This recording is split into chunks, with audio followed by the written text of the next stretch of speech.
Equation of motion by graphical method.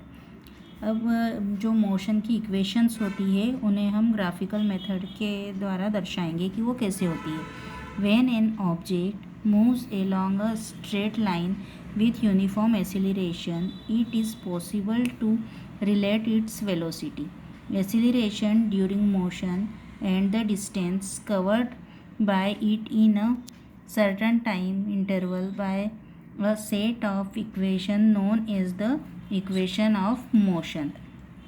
यानी equation of motion क्या होता है, जिसमें कि उसकी वेलोसिटी भी आ रही है, एसिलरेशन भी आ रहा है, उसका डिस्टेंस भी कवर हो रहा है और उसके अलावा जो उसका टाइम हो रहा है वो भी आ रहा है। यानी ये सारी चीज़ें मिलकर और मोशन के इक्वेशन बनाती है। अब हम हमारे कोर्स में 3 इक्वेशंस है, उसमें से जो फर्स्ट है वो है v is equals to you plus A T, second है S is equals to U T plus 1/2 A T square, and third वाली है 2as is equals to V square minus U square.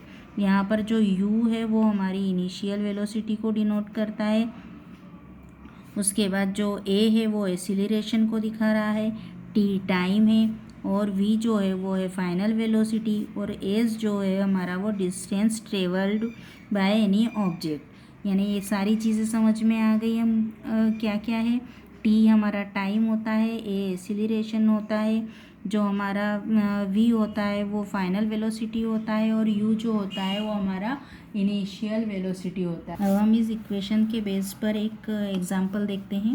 Example में हमें क्या बता रहे हैं, the brakes applied to a car produce an acceleration of 6 meters per second in the opposite direction to the motion. If the car takes 2 seconds to stop after the application of brakes, calculate the distance is travel during this time. यानी क्या बता रहे हैं कि कोई car है जिसका acceleration 6 metre पर सेकेंड है और वो ब्रेक अप्लाई करता है, ब्रेक उसका 2 सेकेंड के बाद में वो कार स्टॉप हो जाता है, तो उसके ब्रेक अप्लाई करने के बाद कार के स्टॉप होने के बीच वाला जो डिस्टेंस उस कार ने कवर किया है वो हमें फाइंड आउट करना है।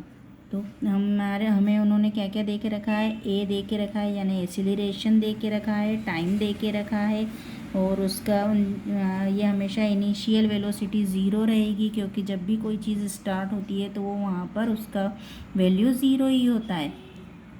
अब हमारा जो फर्स्ट वाला इक्वेशन था v is equals to you plus A t, है ना। अब वो v हमें यानी हमारी जो इनिशियल वेलोसिटी थी वो है हमारी 0, u हमको फाइंड आउट करनी है, ए एसिलरेशन हमको दे के रखा हुआ है, और टाइम भी हमारा हमको दे के रखा हुआ है। तो हमारे इसमें u की वैल्यू क्या आ जाती है, 12 मीटर पर सेकेंड, क्योंकि हमको इन्होंने इनिशियल हमारा 0 है तो हमने u को इधर लाया, 0 को इधर लाया, तो हमारा ये 6 2 12 यानी 12 मीटर पर सेकेंड हमारा क्या आ गया, ये फाइनल वेलोसिटी। अब उसके बाद में हमने सेकेंड इक्वेशन हमारी लगाई, s is equals to U T plus 1/2 A T square. यहाँ पर हमने सारी वैल्यूज़ पुट की।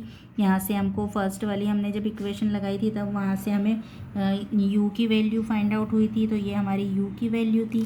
टाइम जो हमने टाइम टेकन जो था हमारा जो 2 सेकेंड ऑलरेडी हमको क्वेश्चन में दिया हुआ है वो है, प्लस 1/2 ऑलरेडी ये है, और एसिलरेशन भी हमको क्वेश्चन में दे के रखा हुआ है, और टाइम 2 सेकेंड्स हमको पता ही है। जब हम इसको सबको सॉल्व करते हैं तो हमारा आंसर आता है 12 मीटर।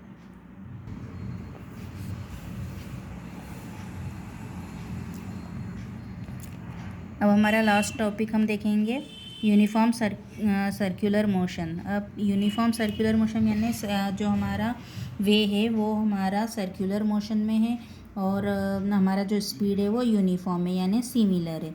सर ये हमारा जो सर्कुलर मोशन है वो हमारा रेक्टेंगुलर ट्रैक भी हो सकता है, हेक्सागोनल हो सकता है, और ऑक्टागोनल हो सकता है, और सर्कुलर ट्रैक भी हो सकता है। अब सबसे पहले हम उसको देखेंगे रेक्टेंगुलर वे में। रेक्टेंगुलर वे में क्या हो रहा है, कि कोई ऑब्जेक्ट ए से मूव होना स्टार्ट कर रहा है, ए से बी, बी से सी से डी और डी से ए। यानी हमारा ये टोटल डिस्टेंस यहाँ पे उन्होंने उसने इतना कवर किया है। मान लो कि ये 2 किलोमीटर है, ये 2 किलोमीटर है, ये 4 है और ये 4 है। तो हमारा टोटल डिस्टेंस कितना हो रहा है यहाँ पर 2 + 4 + 2 + 4 कितना हो गया 12। और डिस्प्लेसमेंट कितना हो गया 0, क्योंकि फिर से वो ए तक पहुंच गया है।